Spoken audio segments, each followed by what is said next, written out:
Hello বন্ধুরা, তোমাদেরকে আগের ভিডিওতে দেখিয়েছিলাম মিশো থেকে অনলাইন এই পাঞ্জাবিটা নিয়েছিলাম, তার পরিণতি কী হয়েছিল।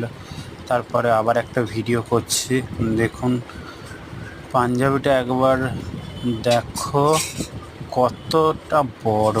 জাস্ট ভাবা যায় কতটা বড় হয়, এত বড় মানুষ হয় এখনকার যুগে। মানে পাঞ্জাবি নয়, ইয়া হাবিবি করতে যাবো, এগুলো পরেছে দুবাইয়ের শেখরা পরে। মানে এত বড় পাঞ্জাবি হয়, আমার পায়ের গোড়ালিতে ঠেকে যাচ্ছে, এত বড়। নাইটি ফেল, এত বড় বাবারে পাঞ্জাবি। আর হাতগুলো মনে হচ্ছে ছাদের পাইপ, এত বড় বড় পাইপ। আর কাপড় এত বাজে কোয়ালিটি, ছি, ভাবা যায় প্যান্ডেলের কাপড়, জর্জেটের কাপড়। এত দাম নিয়েছে, ভাবছি সুতির জর্জেটের কাপড়, ভাবতে পারিনি এত